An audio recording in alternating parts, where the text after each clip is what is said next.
Tentukan sendiri beritamu. Pilih buat playlist dan dengarkan di RCTI Plus Super App.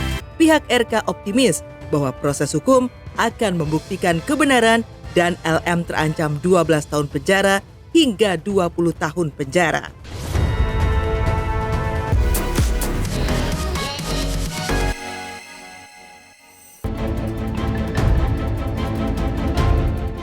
Setali 3 uang dengan Baim Wong dan Paula Verhoeven, konflik antara Dena Devanka dan Jonathan Frizzy alias Ijong kembali memanas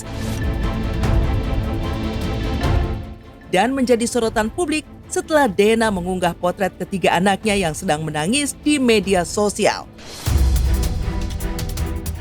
Dalam unggahannya itu, Dena menjelaskan bahwa bukan dirinya yang menghalangi Ijong untuk bertemu dengan anak-anak mereka, melainkan para buah hati yang menolak bertemu sang ayah.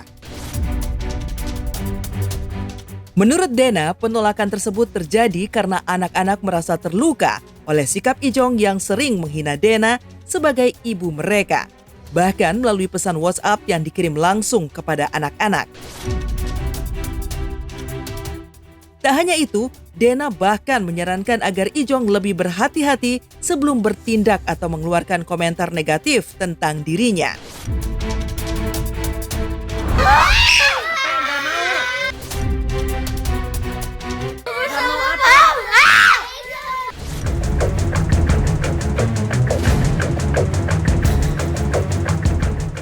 Aku ngelakuin itu as I'm defending myself supaya tidak ada oknum-oknum yang menggiring opini publik mengenai aku dan juga anak-anak aku. Jadi kalau misalnya kamu itu ada masalah ya dengan saya, ya langsung aja kita ketemu.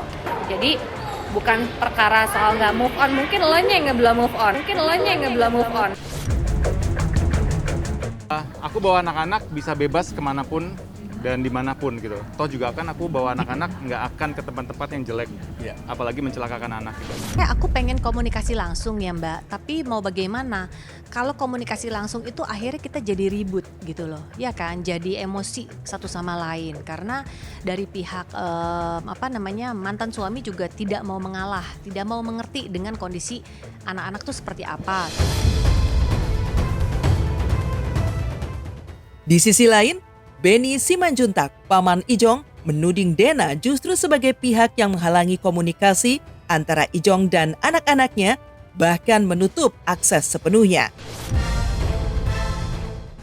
Benny meminta Dena untuk berhenti mengunggah konflik tersebut serta move on dari Ijong. Menurut Benny, Dena menggunakan anak-anak sebagai senjata untuk mengganggu kehidupan Ijong.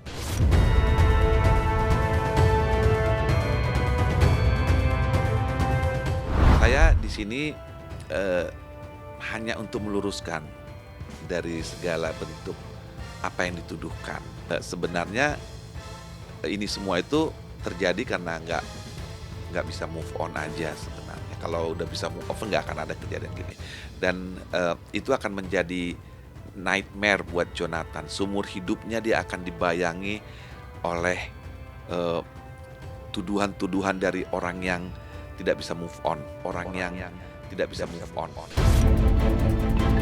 Dan dia juga kan sudah mendapatkan apa yang dia inginkan, which is bersama pasangannya sekarang. Jadi ya udah, biarkan aku juga bahagia dengan caraku masing sendiri gitu loh. Diterpa berbagai polemik yang tak kunjung usai, Dena pun sampai meminta nasihat kepada Ustadz Hilman Fauzi. Ia bertanya mengenai cara mengikhlaskan sesuatu agar dapat membesarkan anak-anaknya dengan baik dan tetap berada di jalan Sang Pencipta. Ustadz Hilman pun memberikan nasihat agar Dena pelan-pelan sembuh dari luka emosionalnya dan berusaha bahagia demi kebahagiaan anak-anaknya. Ustaz, nasihatnya apa buat aku supaya lebih legowo, supaya lebih ikhlas dalam menjalani hari-hari dan juga sebagai amanah lah untuk menjaga ketiga buah hati Dena supaya tetap di jalan Allah Subhanahu Wa Taala. Mudah-mudahan apa yang Allah sampaikan bermanfaat dan tentunya jadi penguat buat Dena ke depan. Dan Dena harus pelan-pelan sembuh dari apa yang sudah terjadi, melangkah lagi dan ingat anak-anak itu tumbuh dengan kebahagiaan. maka Dena harus bahagia. Karena ibu yang bahagia akan mengantarkan anak-anak bahagia. Selama perkawinan mereka pun saya tuh nggak pernah ikut andil gitu loh. Waktu perceraian aja saya mau karena saya harus membela Jonathan. Pemirsa Silet, setelah konflik Dena Devanka dan Ijong, berikutnya yang makin panas, ada babak baru dari kasus LM dan RK. Pasca mantan model majalah dewasa itu dilaporkan oleh RK atas dugaan pelanggaran Undang-Undang ITE dan pencemaran nama baik. Pihak RK menyebut bahwa laporan mereka telah memasuki tahap pemeriksaan saksi-saksi, termasuk Ayu Aulia dan Revelino Tuase, sosok yang sebelumnya mengaku sebagai ayah biologis anak LM. Revelino bahkan diam-diam telah memberikan kesaksian secara tertutup di lokasi khusus. Dengan bukti dan saksi yang telah diperiksa, pihak RK optimis bahwa proses hukum akan membuktikan kebenaran dan LM terancam 12 tahun penjara hingga 20 tahun penjara. Dan kemarin, LM juga muncul di podcast Richard Lee, di mana ia mengungkapkan perasaannya terkait situasi yang kini dihadapinya. Terkait hal ini, klien kami telah sudah diperiksa oleh pihak teman-teman dari Mabes Polri. Sudah diperiksa saksi-saksi, ada kalau tidak salah 5 atau 4 ya. Jadi saksi sudah diperiksa semuanya. Revalino pun informasinya sudah diperiksa oleh Bareskrim.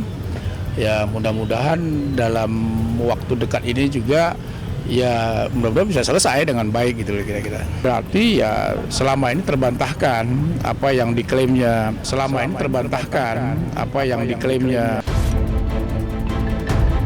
Ya, aku adalah saksi kunci. Gak apa-apa, dinyinyirin gak apa-apa, dihujat gak apa-apa. Yang penting aku tegak lurus, on the track, semua pada bukti dan fakta itu aja. Mohon maaf yang sebesar-besarnya. Tapi di sini bagaimana juga, 3 tahun loh aku. Di saat aku merasa disepelekan, wajar ya, manusiawi ya, aku emosi, aku lakukan itu di Instagram dan aku nggak expect bakal selama ini beritanya, maksudnya se-viral ini gitu. Kan ajudannya ada telepon aku, dia bilang kan sebut aja angkanya berapa, mau berapa Lisa, asal jangan rame-rame kayak begini. Kan pencemaran nama baik ya, pasal 51, junto pasal 48, ada pasal 48, kemudian pasal 45, pasal 27A Undang-Undang ITE. Ancaman hukumannya? Ya maksimal 12 tahun. Bak Gayung bersambut pengacara Revelino Tuase, Fikri Wijaya, memberikan sindiran tajam kepada LM setelah ia menuding kliennya panjat sosial. Fikri menyebut LM sebagai pembohong besar dan menegaskan bahwa pihak Revelino siap membantu RK agar polemik ini segera menemui titik terang. Revelino sendiri tetap mengaku sebagai ayah biologis anak LM yang sebenarnya, meskipun LM terus menyebutnya sebagai sosok yang mencari sensasi.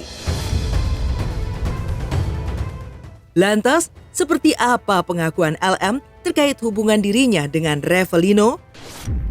Benarkah keduanya memang pernah menjalin asmara? Kamu kenal laki-laki tersebut? Siapa? RV ini? Ya. Kok bisa sih di dalam penjara main itu? Ah, dia di penjara? Di penjara. Kok bisa sih main handphone? Itu banyak banget kesaksian palsu. Itu bener-bener tadinya saya nggak mau tanggapi. Siapa itu? RV kan? Karena kan sebelumnya ada DM gini. Gua bakal ini ya, pokoknya mengancam ya. Jadi permintaan itu memang hanya ada beberapa kali setelah lahir anak itu kan, artinya permintaan untuk perhatian, bahwa ini anak kamu untuk perhatian segala macam. Inisiatif juga dari klien kami bahwa karena dia meyakini sebagai ayah biologisnya, maka dari itu dia tetap memberikan perhatian dan tanggung jawab sebagai ayah biologisnya. Karena begitu artinya klien kami tidak pernah menepis pada saat pengakuan LM itu bahwa ini adalah anak kamu, no, kan begitu. Ya, yang penting sampai saat ini kami sudah mendapat penjelasan dari lawyernya dan keterangan lawyernya sudah diperiksa Revalino sendiri. Tak mau kalah, LM pun tengah mempersiapkan bukti-bukti kebenaran hubungannya dengan RK. Bersama kuasa hukumnya, LM terpantau mengumpulkan bukti-bukti untuk menjerat RK melalui gugatan perdata. LM bahkan menyatakan kesediaannya untuk dipenjara jika terbukti berbohong. Dan kini, tengah heboh pula beredar foto kebersamaan RK dan LM tengah bermain kartu Uno. Lalu, apa kata pihak RK yang langsung menyebut foto itu hoax dan rekayasa AI? 100%. Lisa, ini taruhannya adalah Gak apa-apa, penjara. saya rela. Kalau misalkan memang saya berbohong. Saya rela. Kalau misalkan memang saya berbohong. Kami pun sudah menyusun untuk mempersiapkan salah satu upaya hukum yaitu gugatan. Karena biar kita komplit. Gugatan apa? Gugatan perdata. Namanya Uno segala macam ya itu ya saya nggak bisa nanggapi terlalu jauh, ya itu bisa aja mungkin AI, artificial intelligence atau yang lain, tapi ya saya anggap itu hoax aja ya.